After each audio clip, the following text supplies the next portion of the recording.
Good afternoon, everybody. Appreciate you guys for sticking with us today. My name is Nahom Brahane, and I'm a first-year MBA student here at MIT Sloan, and it is my pleasure to introduce this panel, The Evolution of Sports Business, Keeping Up with the Shifting Landscape, presented by Wasserman. And our panelists for today are Dave Abbott, Managing Director, U.S. Sports Media, Sport Radar; Marie Donahue, Vice President of Global Sports Video, Amazon; Stephanie McMahon, Chief Brand Officer, WWE; and Mark L. Walker, Head of Business Development and Innovation, Espn. And our I know, right? there you go. Come on, we are pre-cocktail entertainment. Let's go, guys. There you go. And then, of course, our panel will be moderated by Shelly Pissarra, Executive Vice President, Global Insights and Innovation, Wasserman. Right? No, this is a killer crew. So I know we are between you and cocktails. We lobbied hard for a bar cart. They said no. But maybe we'll get lucky and someone will come up with a bottle. So if anybody's hiding one, start passing it. Let's go. Because this is going to be fun. We're actually super excited to be together and to talk about the evolution of sports business. But honestly, to really kind of dig into what's driving all this change, what's driving all this opportunity, what's happening with consumers, fans, and frankly, the response to it in terms of new technology, new forms of data, massive shifts in who owns rights to what, where you're going to find kind of the latest and greatest in all the things you're interested in. And these are all the wonderful, smart people behind that. So I have the pleasure of just getting them to talk about what they love and what they do every day. So let's just dig in. You guys good? Sure. Anybody have anything else to say getting started? We're going to keep an eye out for that bottle, so just keep us posted. So we had kind of three themes coming in today. The consumer trends that are driving this shift and how we're responding to it. What that's doing to create some kind of new moments in sports and entertainment. Storytelling. We're going to talk a lot about storytelling. We've been talking a lot about data, and we're going to talk a lot about what we're going to do with it. And then we're going to talk a bit about what these experiences all mean kind of in this new and evolved world and how we take advantage of it. So let's kick off with the first theme, kind of the consumer, the fan at the center of it all. And what I would love to have you all comment on, and Marie, I'm going to start with you. Way down at the other end here is just the massive consumer shifts, multi-tiered levels of engagement, really the traditional way of viewing or kind of the moments we all thought of have changed a lot. And obviously you are now in an amazing position at Amazon with a great big checkbook to think about how to kind of capture those rights and bring that to life. So share a little bit about kind of what you've been keeping your eye on and where you're headed. Absolutely. Well, the good news for us is we don't have to evolve from where we were. We're kind of starting, we always start with the customer, and anyone who pays attention to customers knows what trends they're moving more to digital. They want things when, where, and how they want. There's a lot of content out there. They have a hard time finding it, and it's usually pretty expensive. So we start with the customer, and we've been able to literally, if you watch customers, they want their content on every piece of glass. So we're on every piece of glass. We're in over 240 countries. They want to be able to interact with their content. They want to be able to engage with their content. They want it customized for them. So we have the great opportunity at Amazon. We don't actually have to figure out the one person we want to program for. We can actually create a huge, big event, big tent event, and then customize and mostly let them choose your game, your way. We just start with the customer, and I'm looking at Mark Walker over there. I'm going to date ourselves. We work together in the record business. So we learned a lot of lessons. When you take your eye off the customer, you end up moving to a new industry. Which is how Mark and I are here. So obviously it's all moved to digital, optimized for personal preference and customization. So Mark, that's an amazing segue. And you're doing so much innovation and thinking about old platforms and giving them new life with new context and new needs from the consumer, right? So share a little bit of what's going on with Uninterrupted and the innovation that you're working on. Yeah, so absolutely. I mean, I'd add a little different perspective because, I mean, we talk so much about platforms and, the ways that content are available, and absolutely, because we have to be everywhere, all of us have to be everywhere the sports fan is. But I think one of the things, that we also track very closely is, what do they want? How has storytelling evolved? How has it changed? And it's changed really radically. I mean, the expectations that our audience has around storytelling have changed because there's so much exposure to competitive media that has excellent storytelling.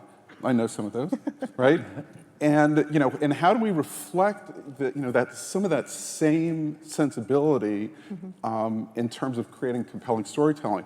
Great example recently is on March 1st, The Undefeated, which is a 6-year-old property of ESPN, became Anscape. And so what's in a name? What's in a name is The Undefeated was built and launched at the intersection of race, culture, and sports.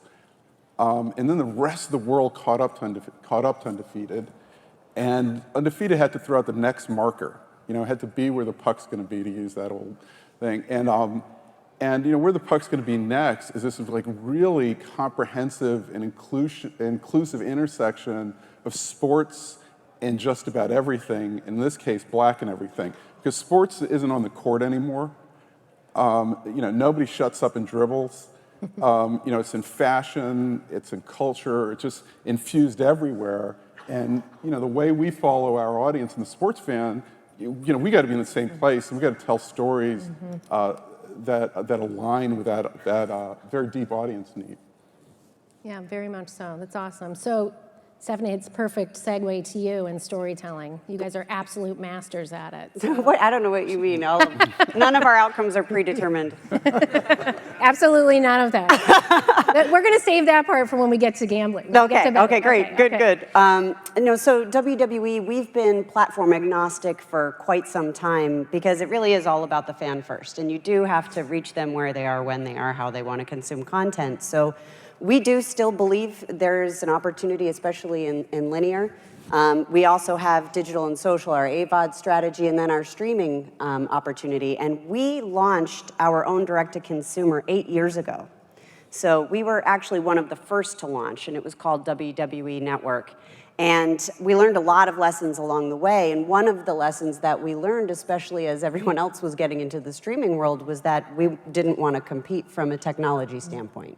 We're not a technology company, we're a storytelling company. And we're going to focus on what we do best.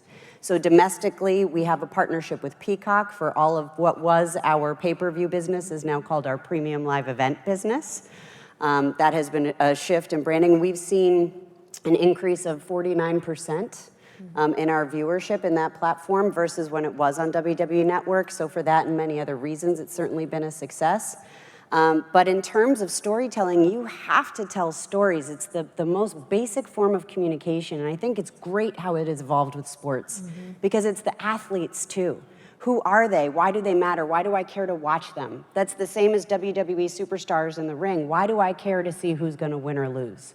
And these platforms allow us the opportunities to go deeper and give people the opportunity to truly engage. And just one last thing I would say is I think it's important to think of not just your customers, but think of your customers as fans, right? It's a different lens. And when you think about them as fans, you wanna super serve that fandom and really ignite that passion in as many ways as you can. Yeah, absolutely. So Dave, you're holding this amazing amount of data and bringing focus back to what's happening on court, on pitch, on the field, and talk about what kind of the evolution there has really unlocked in our potential to feed an entire new industry, and we'll get to that in a second, but really from the aspect of telling stories and bringing people closer, honestly, closer to the game and closer to the athletes. Yeah, so there is so much data, and we're here at Sloan, we gotta talk about data. Just a little bit. Just a little, it's in the contract. And it's, we have our normal box score data and all the stuff that we all grew up with. We have player tracking data, and now we have some betting data. And then we have, since our new friends with a company we recently acquired, Synergy, all this great coaching data. And it's hard to tell a story that's really easy to consume, right? When you watch Sunday Night Football or something like that, and they're talking through the play-by-play and all, it happens. It feels natural, right? Mm-hmm. When you watch a Division III college game and listen to that person calling the game and it's kind of awkward and you just don't feel right, that's what data does. If you don't tell a good story with the data, it gets awkward and it becomes cumbersome. And what we're trying to do is make it obvious. So you put all that data together, and you tell a story. You tell a story about why somebody's fast, why somebody's slow, why it's important that somebody's fast right now, and why somebody's slow later. So yeah, it's about taking all these different panes of glass and being able to kind of bring it down to a one-to-one and make somebody feel good about the way they're engaging with the sport. Yeah. Yeah, and we found, we have an overlay on our events called X-Ray. If you watch Prime Video and you're watching Mrs. Maisel, you want to know more about the actor or what music was playing, you tap and you can get more information. When you do that during sports, we have you don't leave the event, but instead we show a bunch of data and instantaneous highlights and other insights. And so what we found is, you're right, we have the basic data, but what our customers have really responded to are next-gen stats. Things like, so I just saw that play. Was that hard? It looked hard, but the data's telling me it was actually easy. It was, we do it through graphics, and we'll talk about it later, but we have a big Thursday night football package coming exclusively in the fall, and that's one of our key goals, is to use data to help with storytelling. It has to be intuitive and easy to understand. And we found that fans who actually engage with the data on X-Ray watch a lot longer. Exactly. Than even fans who just watch on Prime Video. And Prime Video already, fans who watch on Prime Video, because we have a more of an interactive experience, because options, which audio you want to listen to, other things, those fans watch on average 15 minutes longer than fans who watch on TV. So we all know it's happening. It's just a question of how do we actually engage them and give them something more intuitive that's additive to the experience, as opposed to being homework or trying to get them to bet if they don't want to, or things like that. So it's a really exciting time to be innovating on behalf of fans. Yeah. Have you seen anything in terms of a tipping point when there are too many layers, or there's too much we're trying to add to the experience, and maybe folks aren't engaging? And from a fan perspective, have you seen anything, Maria, in what you guys have been looking at? Well, the advantage we have is we're OTT, right? So it's an interactive engagement. You can just sit back on your couch and watch it. The same. I always make the joke, broadcast hasn't changed in probably 30 years except for the hairstyles. And so you can sit back and have a big screen experience. Most of our consumption is actually on TV. But then everything else we do is really fan or customer initiated. So you have to choose your experience. And I think it's why we talked in the beginning, it's great to be starting OTT, because it's the two-way experience. They let us know what they want. You just offer optionality, and you're never going to overwhelm the fan if it's up to them what they want. Because they're choosing. Yeah, that's great. It's its own form of experiential. You don't have to necessarily go to a live event, though those are great too. I think you're going to have, different people doing different things, but that's an opportunity to be experiential and just truly engage deeper. Again, giving those reasons, right? The why. Why should I care? What's going to intrigue me? Yeah, and Steph, you mentioned it yesterday. I think it was things happen during the match that all of a sudden you actually change the script a little bit, right? Well, it's just like sports is the same way. It's a blowout. It's the 7th inning. When I was a kid, I'd always listen to Bob Uecker. And by the 7th inning, you could tell he had a few. And it was hilarious. And it was the best part of the game. It was when he went off in the left center field somewhere. But the thing is that there are things we can do now. Maybe introduce a parlay. Maybe introduce something that's a little bit different, right? That actually makes the viewer stay on the broadcast a little bit longer, engage a little bit deeper, right? Yeah. So we don't have to take that same one singular path anymore. Yeah. Mark, how are you guys thinking about that? I think kind of take a slightly different perspective. I mean, we're all overwhelmed by data. I mean, there's just never been more data available ever. And, so the real challenge, and I think it's fine in an OTT experience to kind of ask the sports fans to figure out, what they want and what they don't want. But at the same time, I mean, I think the opportunity, is around giving them things they never even knew they wanted. And I think when you combine great storytellers with great data, that's how you, I think that's how you reach that state of perfection, right? Which is, we powerfully want to say something. What's the data that allows us to speak that? And this is a focus, a very, very tight focus for us within ESPN Edge, which is our innovation lab, which is now recently attached to our data scientists and analysts. So we brought those two things together. Kevin Lopes is here, who is the head of ESPN Edge, sitting in the front row shaking his head. Should he stand up? He should stand up. Come on. Yeah, we heard about your sneaker game, too. His sneaker game Look at his sneaker game's on game point. is so on point. That's right. But we're, with our partners Accenture and Microsoft and Verizon, we are so excited about, when we bring all of this capacity together, and we combine that with some of the best storytellers in the business. We're so excited about what the output of that's going to be. I mean, it is a tour de force of everybody we could find in the industry. There's at the top of their game, all the people internally, and just unlocking the resources, the reach of everything at ESPN to go after that. So, very, very excited about that. That's awesome. That's awesome. All right, so we've been tiptoeing around it a little bit. I guess we have to kind of take on the betting side of this with a little more gusto. And it gets really interesting because we start to talk about, where it makes sense and maybe where it doesn't. And Marie, we'll end up circling up on the NFL Thursday night rights and kind of land there. But I think, Stephanie, we had such an interesting conversation about this is this huge business, this huge form of engagement now for consumers that have come in. Yes, it's scripted, but what could be interesting in this space? Is there room for a conversation here in terms of some form of an extension or something else that could come out of all the work you do to really meet your fans' needs that could create an interesting opportunity, bringing these worlds together? Absolutely. Well, we currently have a partnership with DraftKings, but it's very much free to play. Yep. But when you think about, there were 4 states in America, Michigan, Indiana, Colorado, and New Jersey, that allowed betting for the first time on the Oscars. So if you can bet on the Oscars, you can bet on WWE. And there has to be all kinds of regulation and things that are locked and who knows what and all of those things. But it's a never say never proposition, I think. Yeah. This business is absolutely booming, and it seems very closely tied to media rights, of course, and how does it all work together? But we do believe ultimately, that there will be a place for WWE, and absolutely in the free to play. Yeah. It's super interesting and just a whole nother layer of engagement because you guys have done a lot as well to kind of overlay your digital experiences with your live events, right? Yes. We talked a bit over the last couple of years, you were one of the only places to go for a full house for a live event.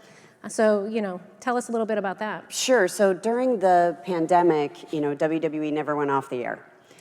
So we continued to produce our programming. We did it from our performance center, which was, basically a warehouse, hoping to be back, to full arenas sooner than we were, and we weren't. So we had to figure out a way to deliver a better experience for our fans. And we partnered with the Famous Group, and we created this sort of virtual arena. We took up residency at the Amway Center in Orlando, and we had virtual screens, and they were levels back, akin to the arena. So it really did feel like you had a live audience. And I had the opportunity to perform in one of the shows, and walking out, you really feel like all of those people were looking at you, and that any little thing you did, but they were live during commercial breaks, they were live, or they were there the whole time, so it was a little unnerving. But what an incredible experience. And it also allowed us to experience with AR, with pyro, with drone cameras, with, things that we just couldn't do normally because there were human beings in their seats, and, it could be dangerous in some aspects of where we were experimenting. But we've now taken a lot of that learning and applied it, That's right. To our programming. There is so much AR in our shows right now.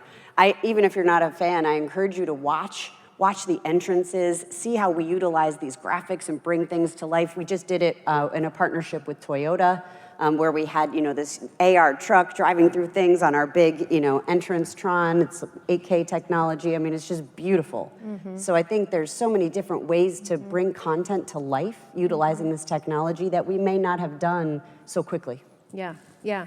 Well, and it's like going back, kind of being in a pinch where you had to make some quick, nimble choices, but then now you can take that and you're preparing for the next phase, which we won't leave here without at least touching on the metaverse a little bit. So Dave, talk a bit about kind of this push into and kind of feeding the beast of betting, if you will, what that has caused in terms of really looking at different aspects of the game, different aspects of athletes' performance beyond, you were saying before, setting some context with storytelling, but where's the demand coming from and where do you see you guys, as the purveyors of that data kind of really working with folks like the rest of your esteemed colleagues here to take that to the next level? Yeah, so betting is new, obviously, and we're still learning. As a whole country, we're still learning. We're still learning how to bet. We're still learning what to bet. And it's still not that easy. It's still a little bit of work. So there's a lot of education that has to happen for our broadcasters, for really all of our partners, so that the storytelling does include betting, kind of disarming, and just making it fun. Right? Because again, the work part of it is hard. You just want to be able to have it happen. So, and really, with a lot of the storytelling we do, we need to be able to make it so that the somewhat unbelievable is believable, and make it so that what you're seeing actually is leading you to a conclusion, to make you feel a little bit smarter, right? And that's what's going to make you lean in. That's what's going to make you respond and actually engage with FanDuel or whomever, right? Yeah. So the purpose of the storytelling needs to be a little bit more forward-looking to get you to really lean into it a little bit more. So Marie, as you unpack kind of all the opportunities coming up with Thursday night and kind of this first ever type of situation that you're in, really, with this being kind of the only place to go at that point, where do you see this all coming together as you start to think about it? How do we make this new, wild, and different, and kind of the most engaging Thursday night ever seen? Yeah, that's our plan. And we talked a little bit before we came out. It's a new campfire experience. So we have, for the first time ever, the NFL has awarded a national package to a streaming company exclusively. So we have the opportunity. I joke about the hairstyles, but the truth is the last time the NFL started a new package was 1994, I think 94. Yeah, 94 with Fox. So this is the first opportunity to literally reimagine the game, the broadcast, the talent, the pregame, the postgame, just the entire experience. And so the game is paramount, so don't worry. If you're an NFL fan and you come to us this fall, you'll recognize it and you'll enjoy it. But it also offers us a great opportunity to innovate. And so that's what we're focused on. We do think there's a lot of opportunity. I talked a little bit about the engagement and the interactivity. We also think there's a way, sports is ultimately about social currency. It's what you talk to your friends about. It's you want to be smarter. You want to bring an insight that someone else didn't know about, or just to have a great conversation. And so a lot of our broadcasts will be focused on that. Right now we're going through our new music package, our new graphics package, the whole thing. And the most exciting thing for me personally, having come here for 12 or 13 years, is how do we make fans smarter without it being homework? And the game moves so fast. What's the quick, intuitive way to explain what the quarterback's choosing between in that play, or what that lineup means, or there's probability. We probably won't get too much into prediction. I think prediction, you can be wrong. The real thing is what is the probability? What is the most likely play? Why would they choose this? Why would they choose that? Did that work? Should they have done something else? And so that's what we're really, really excited about. It's hard. It's very hard to serve tens of millions of fans concurrently streaming.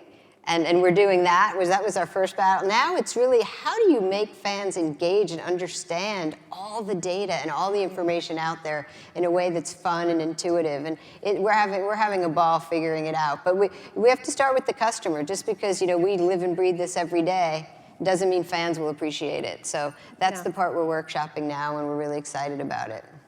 You know, you touch on this idea of a campfire moment and things and how that's all changed. And I think one thing is, as we prepared for this together, we talked about, and you just mentioned it too, that this is a shared experience.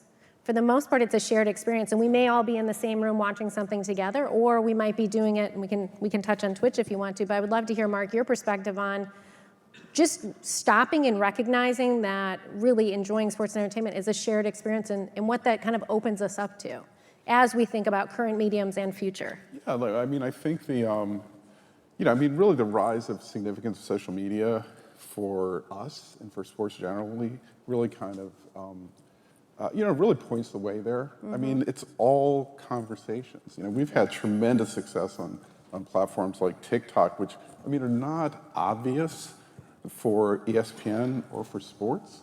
But, it just shows that this currency is so valuable when posed the right way and put on the right platform. And the thing that I think my colleagues have done so brilliantly is ESPN on TikTok, ESPN on Instagram, ESPN on every platform where it appears, was really closely and carefully tailored to that platform. And that might not sound like an act of genius, but it's really hard to do, and it takes a lot of commitment to pay attention that closely on an audience-by-audience basis. And that ethic has now, I think, spread to the networks, where you really see these tailored products, these diverse products, these conversations, even about the same sport or same broadcast. It's evident in the megacast. So, yeah, I mean, I think that's, it is about the conversation, and I think we are all living in that place now. It is the water cooler, it's the campfire, and that's kind of what sports is for in many respects. Yeah. Steph, tell us a little bit about what that is unlocked in terms of character development, right? So you're the ultimate content machine, storyteller.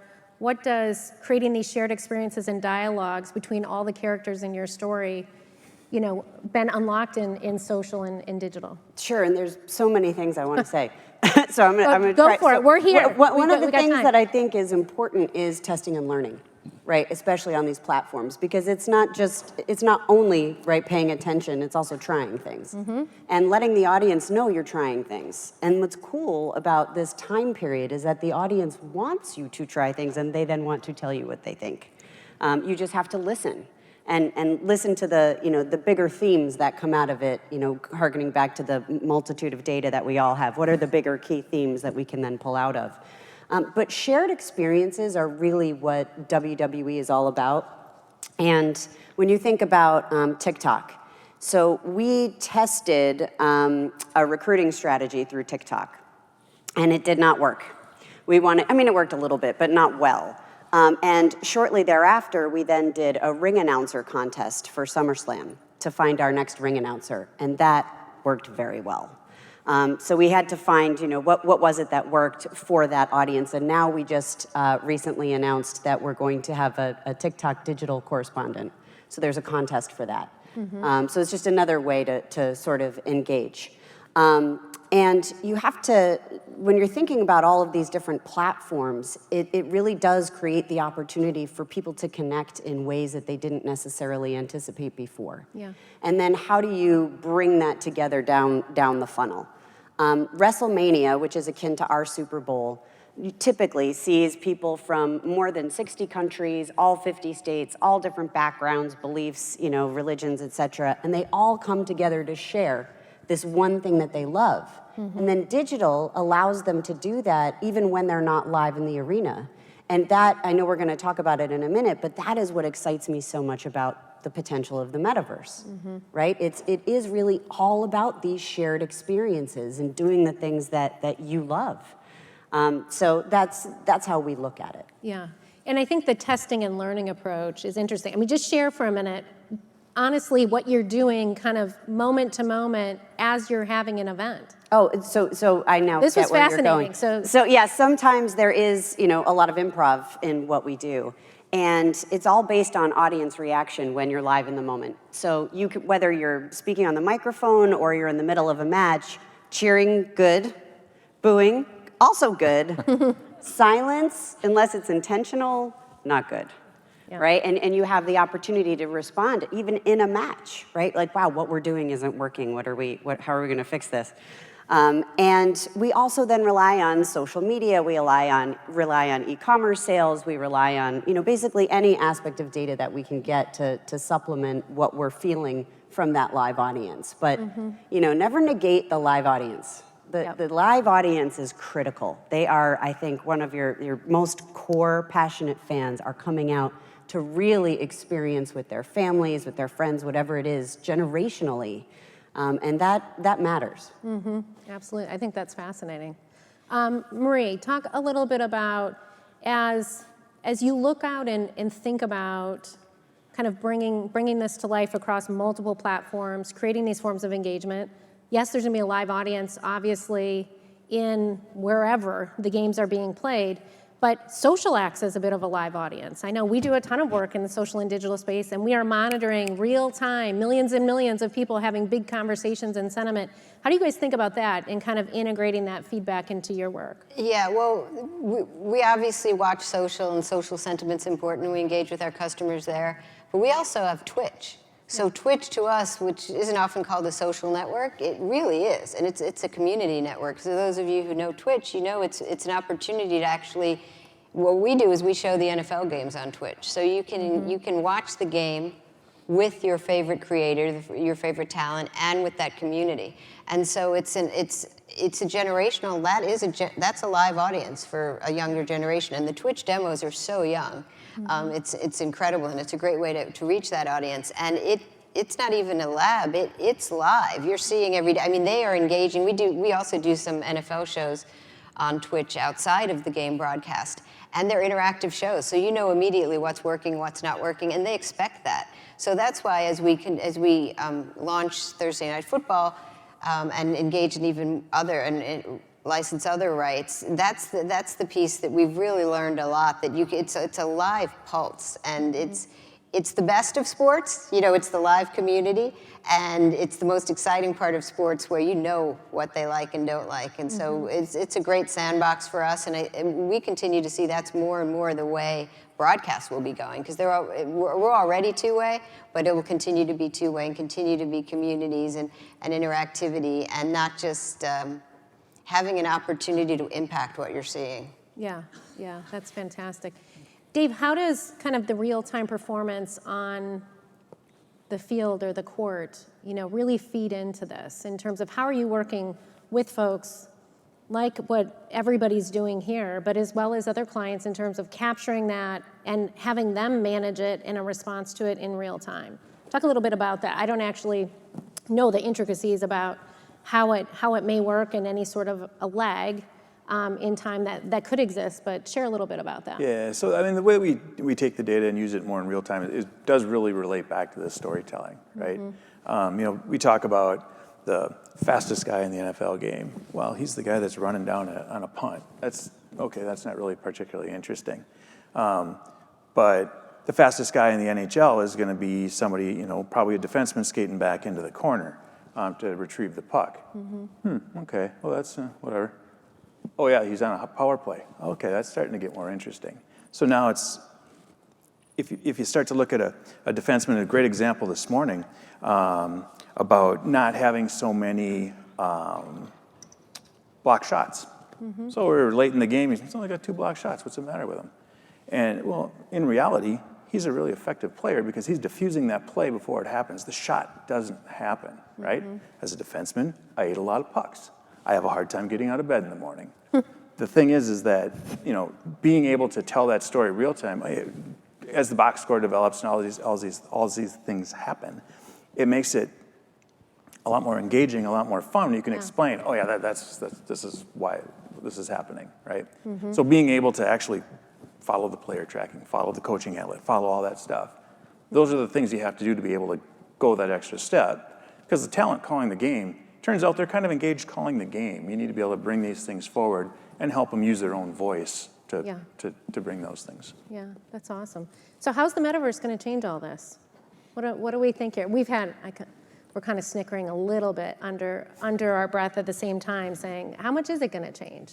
And like you had mentioned, Stephanie, like we've already been getting ready for this with AR, VR technology, and it's happening in Roblox every day and in other places. But let's talk, what does that next dimension, literally a third dimension being added here, really do to this overall experience? And where do you see your opportunities? I'll start with you, Mark. Yeah, look, I think the principal opportunity is to just figure out what the heck the metaverse is. It really is, right? If you stop 10 people on the street, you probably get 10 different answers. We again really just think about what is the audience, what are sports fans permissioning ESPN to do? What do they want us to do, where they want us to show up? And I think the clear answer is they expect ESPN to always be in the forefront of technology, always being on the platforms where they are, and offering context and content around sports in all of those places. So whatever the metaverse is, and whatever it ends up being called, will be there. One of the things we're most interested in, I think, is this concept of interoperability, right? Because when you really think, we've kind of been in the metaverse in many ways. We had a deal, some 2.5 years ago with Fortnite, and in their Party Royale, we had an experience that was, ESPN the Ocho. So you could go and consume content, play mini games, and. But could you play dodgeball? You couldn't play dodgeball, but we will get there. And so so what is this new piece of metaverse all about? For us, it's really about interoperability. Marie says we go back to the music business. I'm embarrassed to tell you all that is indeed the case. And the thing that really unlocked music on the web was interoperability, which was essentially MP3s. Right? So you could pick them up any place, you could play them any place, and you think about what that really means for an immersive 3D experience and how you kind of take permissions and contents and items you have in one world and get those things transferred to another. And how does that intersect with sports? I mean, it's fascinating. I mean, you think sports so good at collectability, it's so good at conversation and fandom. I think there's this idea of inclusiveness, like everybody always wants to be a part. I'm really sad I missed your TikTok contest because I could have done something. You can still enter. So people want to be in the mix, and I think all of those tendencies we see in sports fans are going to manifest themselves in whatever the metaverse becomes, and ESPN will be right there with them. That's fantastic. It's fascinating. Stephanie, what do you think? I know you guys are really thinking about this. Yeah, my mind, I think we're sort of limited by our own imaginations in terms of what it could be, but at its core, what makes the most sense to me is hearkening back to the shared experience. It is the community. It is the bringing of people together. That's with these new worlds and opportunities and interoperability, and I have a hard time saying that, and everything else, but it's about people coming together in a virtual world to share something, whatever that thing might be, and explore. And what is it going to be centralized or decentralized, and how many people are going to convert to blockchain and when, and how many people are going to have crypto wallets and all of those things. Like for a mass general audience, where do you start, when do you start, who do you partner with, all of those things, right? That's what we're all, I think, thinking about. And it's coming, right? So how are we going to play? And I think it's going to evolve in more ways than we could, even talk about today. Have you started looking at, and I know we didn't talk about this, so I apologize, but I just had this thought as we're sitting here, looking at kind of the type of access you can unlock there, right? So one of the things we're thinking about, especially in the music business, believe it or not, at Wasserman Music, is thinking about access that can come in this space, whether it's through NFTs or whatever. The value that really comes from it is for those folks who now want to have a dialogue and an experience, a two-way experience, your interoperability. But have you thought about that as you look at like your most avid, amazing fans, as well as those that are on the fringes, and maybe this can unlock something that brings them that next step Definitely, closer? that has to be a part of it. You have to reward them, for what they're doing and make it a destination. What are they going to get there that they're not going to get anywhere else? Yeah, absolutely, absolutely. Marie, in terms of, as you think about not just Thursday night, but are there other properties or groups of fans and customers that you've seen where that next level of access really becomes kind of the thing that, now they're there. They're not only sticking to the broadcast longer or the stream longer, but now they're doing lots of other things with you.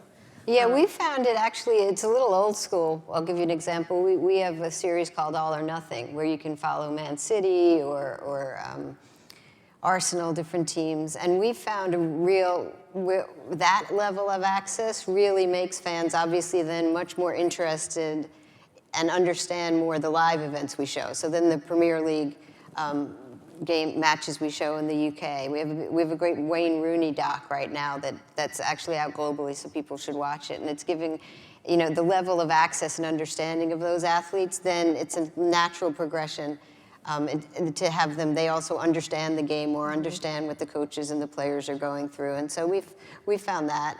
But also just, to come back to it, OTT, the access we can provide we were talking about this the other day, normally mic'd up. You get, a few times during the broadcast you can be mic'd up. They'll be able to insert a mic'd up. We could put all of that online. I mean, everyone always wants a little delay in case someone says something. That's fine. But you can literally go back in and imagine you could have the whole game mic'd up, or you can have that player mic'd up, because we have unlimited, we don't have a shelf space issue, and you can choose how you want to engage. And it was funny when Mark was saying, sometimes delight customers. What we found is we always try to delight customers, and sometimes they just surprise us. In the UK for the Premier League, just kind of on a whim, the data didn't show us that we should do this, but we put up one of the audio options was just the natural sounds of the stadium, which for a Premier League match is a thing of beauty. And we didn't even promote it, and we found fans just loved it. So I just think the more access, the more optionality you can give, customization, I just think fans will be delighted, and sports fans always want to be closer. They would love to be in locker. That's one of the most popular things, are locker room tours. Not even when the athletes are there, just seeing the locker room. Yeah. So there's great opportunity. That absolutely. next level of the relationship, right? And I think that's pervasive across all fans. I think women fans have, historically been the ones, they want to know what's going on behind the scenes, and not as much to fandom in general. But I think we're starting to see, with more access, and I know we're starting to see it, in our data, that the more we give, the more they want to know, and it really can deepen that relationship. And for brands who are participating in it, you're getting a lot more money for your partnerships, obviously. Well, and next gen's like that too. I mean, when you think about gaming, you can have, teenagers who are playing Madden, I'll just use as an example, and they absolutely love it. They know all the stats, they know all the players, they know all the history, and they've never watched a game. On television. They only know what they've learned through playing the game and through the internet. So it's just a fascinating new world and new experience. Yeah, I think that, and then Marie, to your point on the younger audience with Twitch, what a gateway. That's just fantastic, to have that come back. So I'm going to be mindful of time, and we did have some questions come in via Twitter. So I have a couple that I will ask you. So these are open. We're not getting more questions, folks. Come on, send them in. The bar cart didn't come. Nobody can be sleepy. Let's go. But the first one, what do you think about the breadth of streaming options? And do more options make it difficult, not just for providers, but for fans? Or the number that we have and kind of the continued growth in streaming options, is that something that can be capitalized on? This is a jump ball. Who has thoughts on this? Well, we all look at Marie. Everyone's thinking, Marie. So Marie, we're pretty unique. So we because they always put us in the streaming company bucket, and we're quite unique. Obviously, we're Prime Video, part of Prime. So if you have Prime, you have access to Prime Video. So we find it, and our customers find it an incredible benefit. And sports obviously is a smart way for us to both bring new customers into Prime. We were very successful in the UK when we launched the Premier League. It was the two biggest Prime sign-up days ever in the UK. But also just people already have access to Prime Video. And so to get them to come in and number one, test Prime Video, because they already have access to it. Maybe they come in for Prime Video and they end up seeing Lord of the Rings or Mrs. Maisel. And we believe wholeheartedly in the power of sports. So we know that those are the most engaged hours we have. So yeah, we're big fans of streaming. But we do like to point out that we're different, and it's not one size fits all. Yeah. And I think just to add to that, in terms of WWE Network, one of the other reasons we did change our whole philosophy and strategy is because of how cluttered the space is getting. There are so many new streaming services all the time, and I find, speaking just as a consumer, that it is challenging to keep up with, what's there, what's available. I think that, tremendous platforms are way ahead of the game with algorithms serving you content. You think about even Netflix, right, and all of the different proliferation of content that they have, and some of it is very niche, right? They're serving a very small niche audience. But how does that audience then know that content's even available? Well, because, the algorithm's telling them that. So how are the bigger platforms going to then do the same thing, right? Yeah.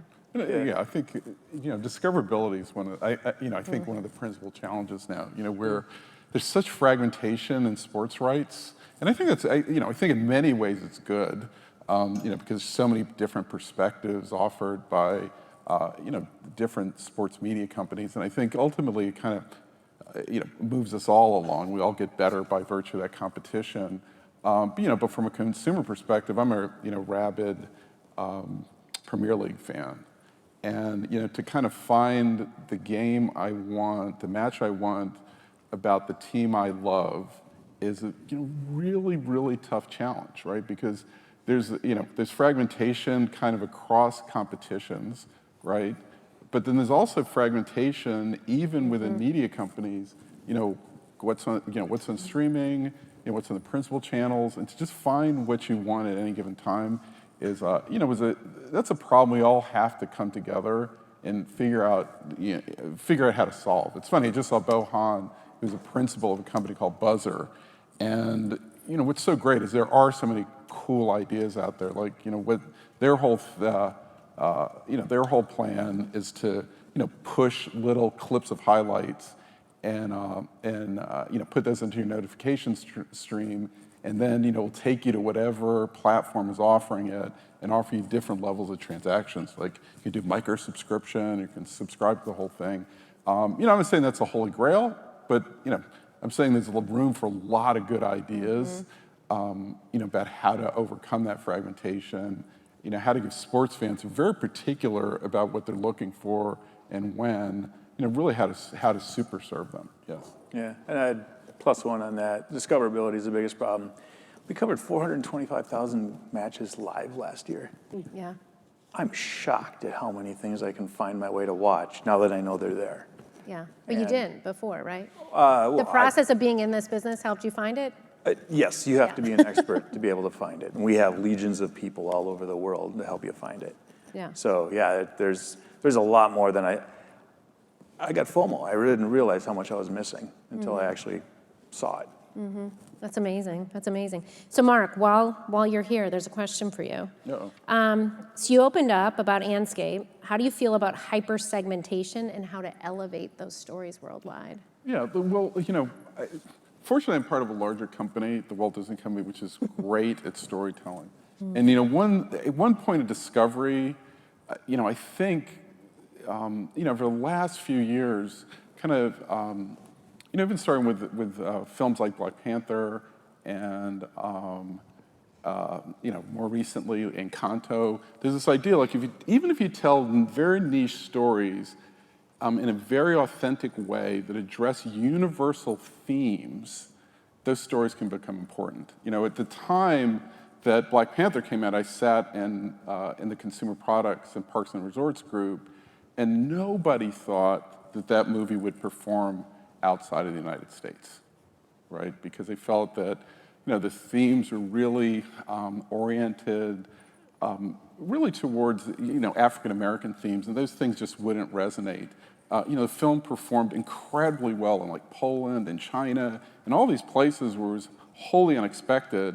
And that was largely because, Coco was very similar too, it's largely because these were universal themes, the stories were really resonant and really well told and crafted. I think the same thing's true in the sports world. The aspiration for Anscape is not to be niche, it's to elevate stories and perspectives that are really unique and really compelling and have access to a broader audience who are inspired by these stories.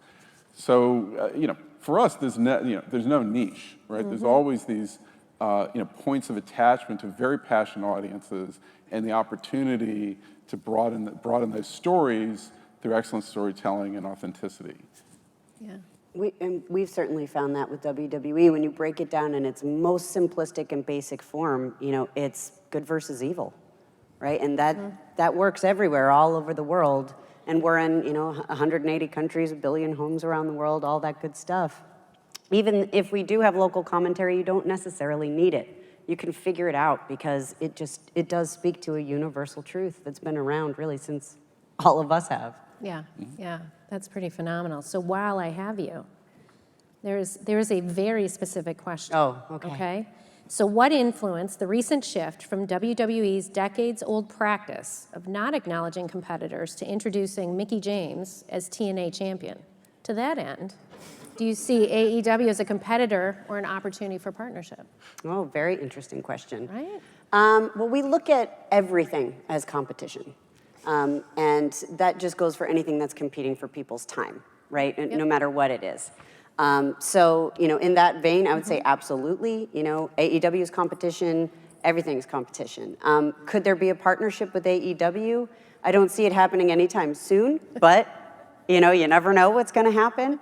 And in terms of what shifted in the philosophy, it's not necessarily that we've never partnered with other independent organizations before. We absolutely have, in many different ways.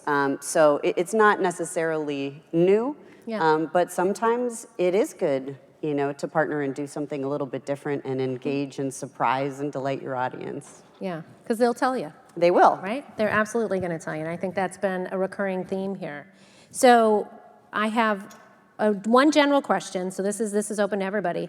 When, if ever, I think it'll come, do you think we'll see esports in primetime spots? Traditional channels. Potentially, what is linear now?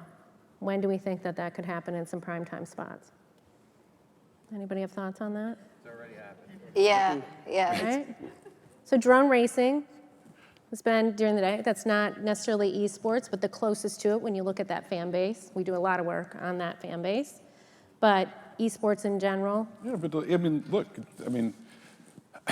the world was at home for a long time, right? And live sports weren't happening for a period of time. And not remarkably whatsoever, we found our voice and foundation in esports. We had some great stuff. I think the virtual Formula One, I think competitive networks had virtual NASCAR that I'm not going to say watched on another network, but it was pretty badass. So it really, the ability of esports to take up the place of traditional league sports during that period of time was really kind of awesome and exceptional. And I'll tell you, it's changed the dialogue internally, right? Because there's never this, never question that there's an audience out there that's really engaged and interested. And even traditional sports fans will come, F1 fans will come and watch a virtual F1 race, just as ardently as they did the live races. Now, and Stephanie, I have to say, it's nothing like a live audience, and I think that part, that was the thing that was really missing in that period of time. And, I do think there's a piece where we find that sweet spot of, esports and a live audience that's like really engaging and really impacting the action, right? So like, even if you look at drone racing, you didn't have people standing up and cheering and booing and throwing stuff. I would do that. And I think that's always been an impediment a little bit to esports, is not really figuring out like what the audience is, what the crowd is, what they're supposed to do, what they're supposed to see, how they fit into the storytelling. I also think that esports, can, and again, this is just my perspective, but I think they can do a better job in general of building the personalities, right? And I am not an avid, esports gamer or participant, so please, for those of you who are, forgive my ignorance, but it seems as though that there's not a lot of that. And there's not a lot of storytelling. And there's not a lot of, hey, here's why you should care, unless you're a core gamer, and of course that's just what you really love. So I think once some of those elements come into play, you know, who knows what platform they're going to ultimately live on. The audience is going to tell us that, where they want to watch it. Yep. And I'm sure, you know, various networks are already testing, trying different things. We certainly saw it during the pandemic with, you know, other different networks, trying different things. But I do think, you know, there are elements of it that can be beefed up to really attract that more mass audience. Yeah, and I think, to your point, if that's the need that's out there, all of these additional platforms, and especially anything and everything social, gives you the opportunity to build those brands, whether it's of individual players or of the games and leagues themselves or whatever. There's the lots of ways opportunity to is tell there, those because now stories. you can Yep. have that two-way dialogue like we talked about.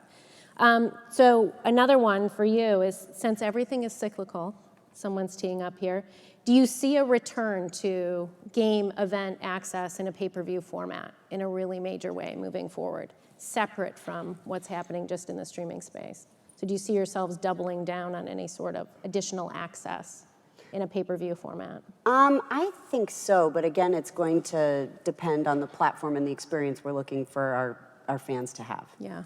Right? But there's different, we want to be experimenting and learning and trying new things all the time. So that's probably a good question for our fans, really. Right. It's, you know, what do you want to see differently, and how can we provide that to you? Yeah, yeah. Marie, question here about, do we think there'd be the ability to shorten times between live sports and behind closed doors access storytelling? So you mentioned the locker room. Yeah, You absolutely, mentioned and folks are already doing that, right? So it's more a creative choice about how long you want. The All or Nothing series we actually traditionally waits until the beginning of the next season, and we have shortened up some windows on that as well. So I think it changes. You know, you can Hard Knocks obviously goes week to week, so it's really a creative choice, and obviously working with the leagues and the team and the athletes. But absolutely, you can have all. You know, when I was at ESPN, I worked a lot, obviously, in the documentary space. And so I actually like documentaries where you let things season, marinate for a while, people talk more, you kind of know the story that you're telling. So you know it's a compelling story, you know what happens, you can bring a new angle to it or new perspective. But the behind-the-scenes shows are it's a creative choice you want to make, how edited you want them to be, what type of approvals. But you're seeing all types of windows now. So yeah, I think some are doing it pretty quick. That's awesome. That's awesome. So as we're getting close to the end here, we talked a lot about kind of the shifting consumer dynamics, right? The fact that storytelling is such a theme coming through here, the idea of shared experiences. So much rapidly changed over the last couple of years. It's like we just stepped on the gas and accelerated everything. So talk about the next 6 months to a year. Kind of, Dave, I'll start with you. What are you most excited about? What do you think the next shift is going to be as we're talking about the future of sports business and the future of sports media? I think the rise of in-play betting is going to be a really big deal. We're backwards from Europe, and we're a new market. It's going to take a while to get there. But the revenue opportunities for everybody in the ecosystem are going to be huge. I think the change that it's going to bring to our broadcast when you get into like I said before, the fourth quarter, and it's not particularly interesting. I think the ability to actually move that needle, and people have to accept it, and it has to be fun and engaging and all those kinds of things, versus like doing your homework. I think that's going to be a big change. Russ, what do you think, Mark? Yeah, look, I mean, you know, the next 6 months is a little bit of a short cycle. I mean, for me, Go out as far as you want. look, I think it's as far as I can see forward. I mean, this idea of really connecting with people in whatever this world comes. I'm not going to name it, and giving them the opportunity to like really be present. I mean, we saw a video presence technology that was really breathtaking. I mean, it's literally like you are in the room with the individual, that person, even though they can be several miles away. So the idea of being in this space and sitting next to for me it would be N'Golo Kante and having a chat. I mean, that'd be a really, really cool thing. And that sort of thing I'm very excited about. I mean, this idea of talent and athletes being able to project themselves into your space in a way that almost feels real. Like, I don't know, I'm a sports fan. I would love that. I have a 2D, wall sticker, life size, of N'Golo Kante, so all 5'4" of him on my office wall. But I'd love to have him sitting in my, my desk chair, right? That's pretty cool. I could get excited about that. That's awesome. What do you think? I don't know anyone can top that. I know, that is pretty cool. I mean, but you could have the Undertaker in your living room. That's right. But I've seen some of that technology, not that one specifically, but more AI driven, and these human avatars that are being created that have this incredible bank and all of this knowledge, and they can have a conversation with you. There's actually even some actors right now who are using their AI robot to do, say they shoot a movie, they're using it for then their promos and different languages and things like that to promote the movie. That's already happening. Yeah. It's very expensive right now. It's a little bit of a barrier to entry, but that's going to open up eventually. And I think, right now everyone's talking, of course, blockchain, the metaverse. That's a lot of the conversations here, but AI hasn't been as much that I've been involved in and talked about, and that is definitely right on the verge. Yep. And how is that going to impact all of our businesses? Mm-hmm. What do you think, Marie? And I can't wait to watch Thursday Night Football and experiment and try all the different things. Thank you for Monday the night's good segue. too. Monday night's good. Wait. It's Big awesome. football night. So Monday Night Raw also. Traditional. Monday Night Raw. So, what? Uh-oh, little throwdown right here at the end. Let's Yeah, not to give you the obvious answer, but 6 months we'll be launching Thursday Night Football. We figured, a little promo right at Yes, I think we have 1 in 30 year chance to evolve and even reimagine the football watching experience. It's something we're really excited about. That's awesome. Well, thank you all for your time today. We are right at time. I hope everybody's enjoyed hearing from this awesome group of panelists on the future of sports business, future of sport media. So thank you to each and every one of you. Thank you to all of you for hanging here for an hour.